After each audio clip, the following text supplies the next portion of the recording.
Stephen Roy Parker at the Unity Center. Welcome, Steve. Thank you. Thank you. You're here and you're talking about a topic called Take Unity Consciousness Beyond Just an Idea. Yeah. And to get a start on this, what do you mean about Unity Consciousness? What is that for you?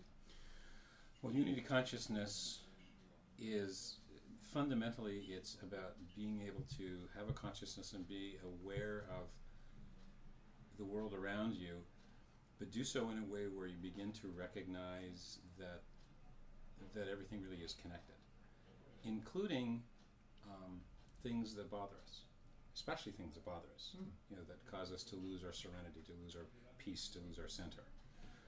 That there's always a reason, and on some level, the reason why you're experiencing something that is unpleasant, there's physical illness, bad relationships, blah, blah, blah.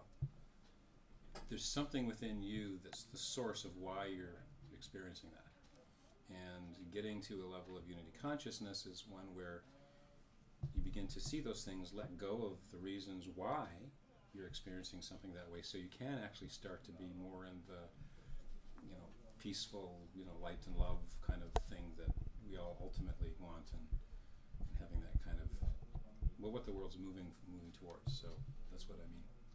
So in this unity consciousness concept, there is no room for the old anger, old hate, old dramas, old connections. Right. Ultimately, all that stuff, one way or another, has to go. For people to begin to not just wake up to, oh boy, there's more to the world than, you know, what Western society has been telling us is real, but to actually start to experience that level of peace, that's this peace that's immutable, that doesn't change no matter what appears to be going on around you in the world. And thereby, once you get to that place, as you live from that place, once you've allowed things to be released, the world begins to change in front of you simply because you're being present. It's kind of like what is that Gandhi said, be the change you want to see in the world. As you become that level of peace naturally, after releasing things that need to be released, then the world around you starts to change really fast. In your way, when you're working with this, could I call it a method? Do you go in and take away people's pain? Do you relieve them from pain? No, I don't. This has been really, really interesting, because when I first just recently started doing this process that kind of awakens or activates or changes a particular magnetic field that the heart produces. It's kind of a duality-based one that affects the way we all perceive reality. And as I started doing the shift, push, in the heart for people, and they start on the deeper levels, even more than the conscious level, start perceiving reality, and time and duality begins to collapse. They've actually, I expected them all to go, oh, the world is beautiful. Yes, I love you all. No, most of them got really mad. And why that's the case is because they had stuff in them that they hadn't processed yet. But they didn't know to process it. And so, as what I believe is going on so far, and my understanding of this is absolutely just beginning to unfold, is that most of us, if not all of us, have stuff we haven't gotten rid of, we haven't resolved, haven't cleared. And we have beliefs, and we have perspectives, and we have attitudes that are based in separation, and based in I've been hurt, and based in I'm still angry. And, you know, in my case, for example, one of the things I was taught was not to express anger. Bad, anger, bad. Happiness, good. Well, okay, fine. If I'm going to survive in this family, I got to shove everything down. So as this process is done to people, the stuff they've shoved down, or the issues they haven't resolved that are core to them, begin to come up, because their body literally, physiologically, and on a magnetic level, which is kind of hard to explain, won't allow these negative things to be held anymore. It just, nope, sorry, you're done. Bye-bye. It repels it. It repels it, and what people seem to need to have happen for a lot of people is they need to have it come up at least on some kind of conscious level. The main way that people have reacted and responded to this kind of unity consciousness, magnetic heart thing, they get really mad. And we were chatting a bit before this one really cool guy in Croatia that I did it, and a young guy, 29 or something, 30 maybe, I forget. I did the thing on him. Oh, Steve, man, do this, man. I want to be oneness and unity. Okay, dude, right on, let's go.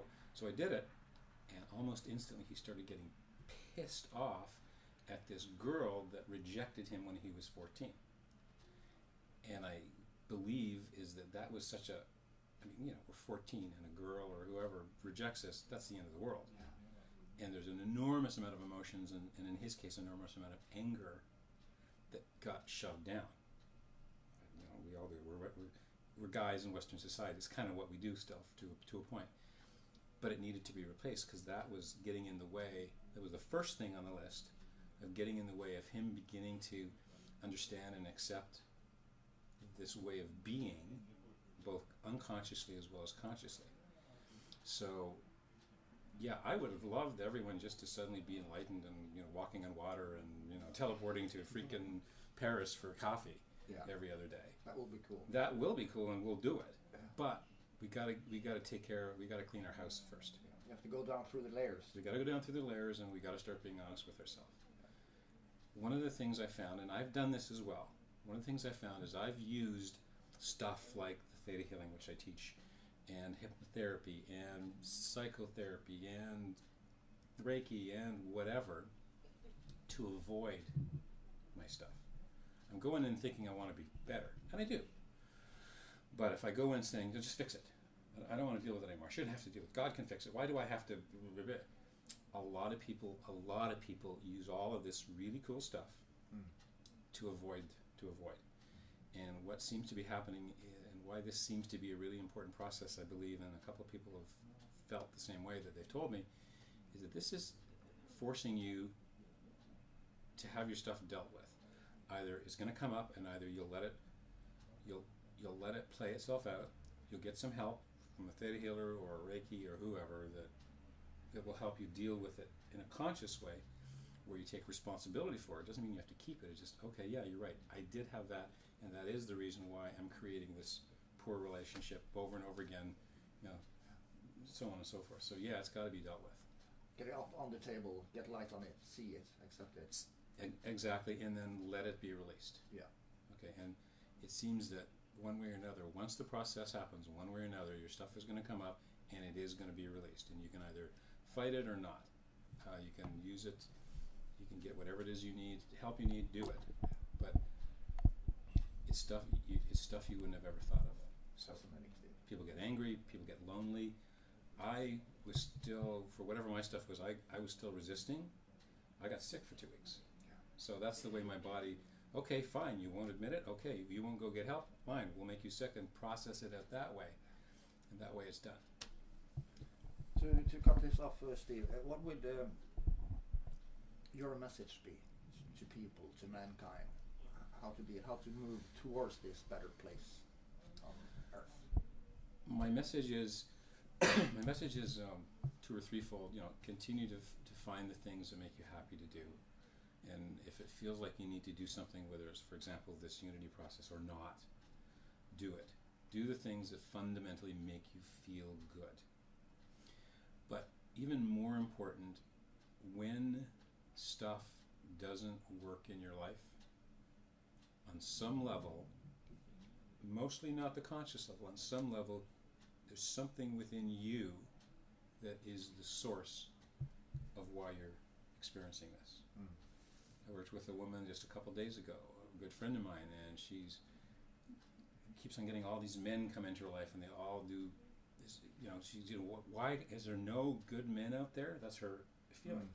We did a bunch of work, and what we found was she had an unconscious belief that I have to give up my values to be in a romantic relationship with a man. And so we changed that. And why that was important was she kept on blaming the men. And understandably, because there's some, watch my language here on TV, there's some jerks out there, absolutely.